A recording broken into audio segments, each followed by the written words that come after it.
Quer conduzir a roça de forma técnica e profissional? O link está na descrição e é um puta de um material que vai te ajudar muito aí a conduzir de forma profissional a sua lavoura. Matheus, adubação de base deve fazer e esperar uma semana para plantar? Eita, pergunta boa também, tá, Shirley? Não deve, tá, turma? O ideal é a gente fazer o mais rápido possível ali, principalmente se você estiver trabalhando ali com aqueles adubos formulados aí, se você estiver trabalhando aí com 4-30-10, independente de qual seja, qualquer adubo de base que seja formulado, o ideal é você fazer o plantio ali o mais rápido possível. Você fez a aplicação do adubo, fechou as covas, você já pode entrar plantando ali praticamente no outro dia, tá bom? Que aí você acaba potencializando a absorção daqueles nutrientes ali. Principalmente o nitrogênio ali, tá? Eles são muito voláteis no solo. Então, se você faz uma aplicação ali de uma adubação de base ali e demora uma semana para plantar, você já tá perdendo nitrogênio, seu potássio pode estar lixiviando. Então, uma série de coisas pode estar acontecendo e você tá perdendo seu adubo. Tá literalmente jogando adubo fora aí. Super Motivação mandou aqui, ó. Coloquei adubação orgânica na base, 20-10-20 cobertura, 20-10-20 de cobertura e tô com a fértil. Mas a pergunta é, o que você acha sobre adubação orgânica na base? Ó, super motivação. Isso é o seguinte, cara, sempre quando a gente pode, é ótimo a gente trabalhar com adubação orgânica. Adubação orgânica, eu costumo falar sempre, ela tem uma das vantagens da adubação orgânica, e a gente tem que entender isso aí no contexto da plantação, é o seguinte, sempre quando você vai fazer uma lavoura, o adubo orgânico que você está colocando ali, não coloca ele pensando na nutrição química da planta, embora ele tenha essa capacidade de fornecer alguns nutrientes químicos para a planta, que o adubo orgânico tem, ele tem algumas outras vantagens que são melhores do que os adubos químicos que ele traz ali. Ele fornece ali uma série de condições físicas e biológicas do solo ali, que favorece demais aí, eleva a CTC, enfim, aumenta a capacidade de reter água no solo, são uma enormidade de características positivas que o adubo orgânico tem, cara. Então, sempre que você tiver à disposição esse material num custo acessível, você não tem a menor sombra de dúvida que ele vai potencializar a adubação química sua. Uma vez que você fez a adubação orgânica ali,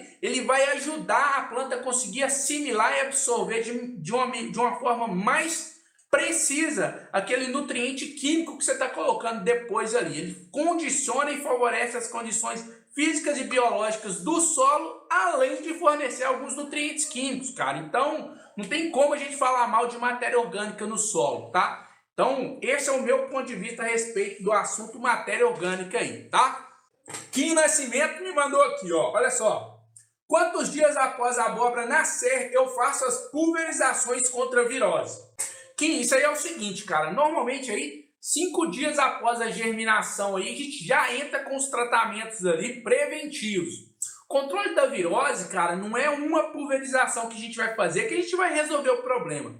Para a gente controlar a virose, seja na abóbora, seja na melancia, o segredo é controlar os vetores ali. Quais que são os vetores? Pulgão, tríplice e mosca branca. Se a gente, embora a gente possa até encontrar alguns pés com virose na roça ali, se você tá com a roça sadia ali, ó, sem a presença de tríplice, sem a presença de pulgão e sem a presença de mosca branca, muito provavelmente você não vai ter um problema aí dessa virose estar espalhando. Se ela estiver espalhando, você está tendo a presença de um desses três vetores aí. Então, o segredo para a gente manter uma roça sadia aí, sem a presença de virose, é justamente um bom manejo fitossanitário para a gente garantir que esses vetores aí não vão estar na lavoura, tá bom? Então esse aí é o meu ponto de vista a respeito disso aí, tá bom, Kim? Bora lá, ó, chegou para mim aqui também, ó, Recanto do Carcará, lá de Itaguaçu, na Bahia.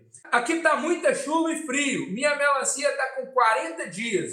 Você acha melhor aplicar cobre ou score?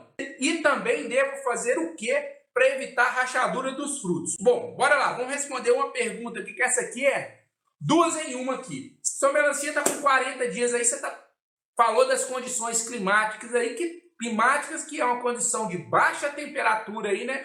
Muito frio, com elevada umidade aí. Você tá com um clima aí muito propício aí para o desenvolvimento de míldio, tá? Então, essa utilização que você está falando do cobre aí, na teoria, seria para a gente prevenir aí o míldio, né? Então, porque o míldio tem o cobre tem essa característica aí de fazer um tratamento preventivo para o míldio e alguns outros fungos aí também, né? Mas é o seguinte, tem produtos aí para que a gente trabalha preventivamente aí, principalmente nessas épocas de muita chuva aí, que funcionam melhor, tá? Como exemplo aí, os próprios clorotalonis aí, tá? O clorotalonil aí funciona muito bem. Mas se você for usar aí um mancozeb aí, que é o cobre, né? Que a gente tá falando aí também, né?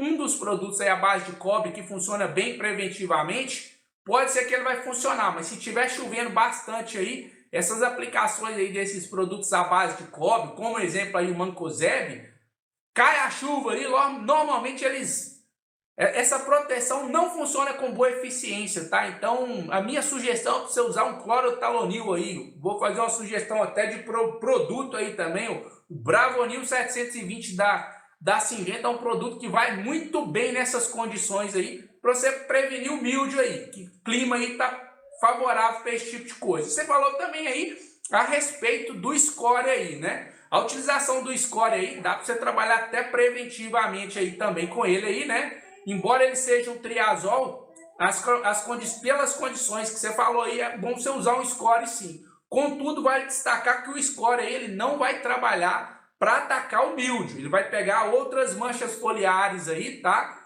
E vai funcionar bem, mas não para o míldio. Então a gente está falando de produtos distintos aí, tá? Recanto do Carcará.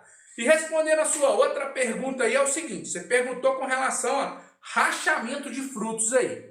Olha só, rachamento de frutos, para a gente prevenir rachamento de frutos, pessoal, é manejo, tá? E principalmente a gente conhecer as condições de solo que a gente tem.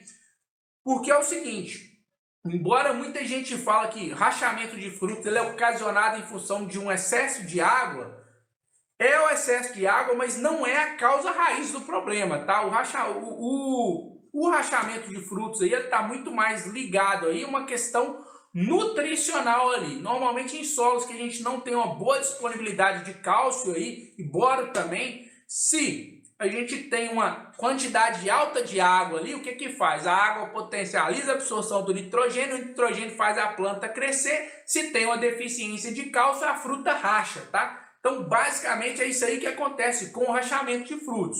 Então, a estratégia para a gente trabalhar, para a gente não ter problema com rachamento de frutos, é justamente fazer uma análise de solo antes do plantio e trabalhar com solo corrigido e com bons níveis de cálcio. Essa é a melhor estratégia que a gente tem aí. Agora, se não foi feito isso aí, o que você pode fazer para tentar amenizar o problema aí é tentar aí intensificar as aplicações do nitrato de cálcio aí para você tentar mitigar um pouquinho esse problema aí, tá? Mas destaco, você vai mitigar. O correto é sempre a gente, antes mesmo da gente fazer o plantio, a gente garantir que vai fazer um plantio aí em solos com boas condições de fertilidade, boas condições de cálcio, boro, para que a gente não tenha esse problema aí. Depois que ele começou a acontecer na lavoura, dificilmente a gente consegue reverter esse quadro aí, tá? Edeilson Amaral. Boa noite, Matheus.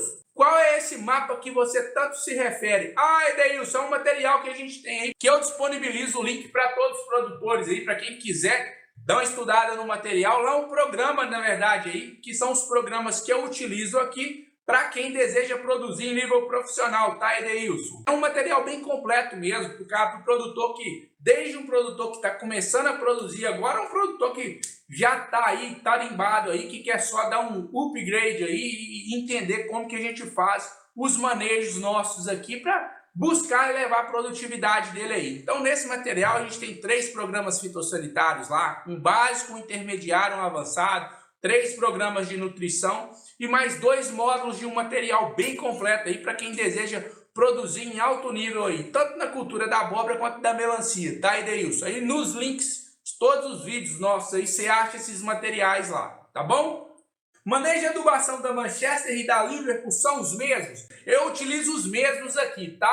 Ô Gustavo, eu até vi alguns produtores falando que tinha que alterar em algumas regiões. Eu utilizo o mesmo aqui, tá? E não tive problema não. O ciclo da Liverpool é muito parecido com o ciclo da Manchester, então eu não cheguei a fazer nenhuma alteração não, tá? Pra gente aqui nunca deu problema, a gente usa os mesmos programas que a gente usa com a Manchester, a gente usa com a Liverpool também. Marcos Vinícius mandou aqui, ó. Boa noite, Matheus. Eu vi aqui na terra uns fungos parecendo cogumelo. Será que se eu plantar melancia posso ter problema? Cogumelo é fungo, né, cara? Se tá tendo cogumelo aí, quer dizer que pode ser que você tenha incidência de outros fungos aí. Agora, não dá pra me te falar com precisão, não. Precisava ver fotos aí pra gente entender direitinho aí. Agora, normalmente os fungos que trazem problema aí pra melancia, cara, não são fungos de cogumelo, não, tá? Pelo menos na grande maioria deles aí não vai ser os cogumelos que vão te trazer o problema aí não. Mas se você já está tendo cogumelo aí, quer dizer que o clima aí está propício para o ocorrimento de fungos aí, tá bom? O Carlinhos me tinha mandado uma pergunta atrás aí, turma, que era o seguinte, falando que ele fez a aplicação de boro na lavoura dele lá e as melancias começaram a amarelar. E ele reformulou aqui, fez mais uma pergunta aqui. Amigo, se no meu caso for fitotoxidez, tem como reverter? Carlinhos, depende muito do nível dessa fitotoxidez, tá? Mas normalmente a gente consegue reverter sim. Muitas das vezes a gente pode ter perda de produtividade, mas na maioria, pelo menos 60% aí, claro, dependendo do nível dessa fitotoxidez aí, a gente consegue amenizar o problema ou até reverter o quadro da fitotoxidez. Depende do nível que ela tá aí. Tem até um vídeo no canal, depois você pesquisa ele lá, cara, que eu fiz na última lavoura que a gente fez acompanhando aí, que foi a lavoura de abóbora, que a gente falou a respeito aí de fitotoxidez aí. Aí lá tem boas dicas, tá, Carlinhos? Lhe sugiro depois você ver esse vídeo lá, põe lá assim, dei mole, fitointoxicação na abóbora japonesa, fito na abóbora, digita no nosso canal lá que você vai achar esse vídeo lá, um excelente conteúdo. Inclusive eu mostro o case aí de umas 5 roças aí de inscritos do canal aí e apresento lá algumas estratégias que a gente tem para tentar reverter. Vou te falar aqui também uma boa estratégia aí que a gente gosta de trabalhar, que funciona bem aí, a utilização de aminoácidos aí e alguns bioestimulantes aí, tá? Bom, vou citar produto aqui, tá? Não gosto de fazer não, mas são excelentes produtos aí que normalmente funcionam muito bem aí. A utilização do Stimulate e do Hold, tá? São produtos aí da... Eita, esqueci o nome da marca aqui agora, cara. O Stimulate e Hold aí da Stoller, tá? Tem outros produtos aqui da Yara também. O Biotrack ajuda demais para dar uma destravada ali, tá? Então, os produtos aí que são formulados ali, foliares à base de zinco, costuma dar uma ajudada também. E, dependendo do caso, e até uma boa e velha açúcar, tá? Funciona bem também. Depois me chama no zap aí, manda as fotos aí, tá, ô Carlinhos? Que a gente vê o que a gente pode fazer aí. Tem algumas estratégias que dá para reverter, sim, no caso de uma fitotoxidez aí. Excelente sua pergunta também, tá? Qual o melhor fungicida para melancia? Opa, que pergunta boa. Essa aqui eu vou até beber uma água aqui pra gente responder ela direitinho aqui.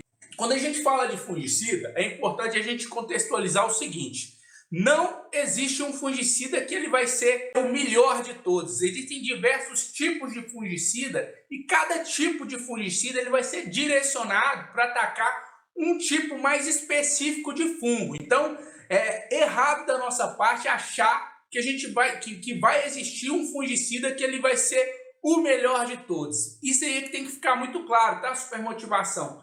Vai depender de cada tipo de fungo, porque cada tipo de fungo, um princípio ativo, uma classe, um tipo de fungicida pode atender muito melhor. Para cada tipo de fungo vai ter um que vai ser mais específico. Então não existe um melhor, é aquele que vai ser o ideal para o tipo de problema que você está tendo, tá bom? Roça não é brincadeira, tem que ser levada a sério. Para quem está procurando conduzir roça em nível profissional na cultura da melancia, tem nosso curso aí. Lá não tem nada de antena de barata com perna de grilo não, hein? Já tô avisando, o negócio nosso aqui é sério e é profissional. Larga essa turma aí da antena de grilo, perna de barata, sei lá que diabo que é isso, e vamos conduzir o negócio de forma séria. Estamos à disposição aí. Quer conduzir a roça de forma técnica e profissional?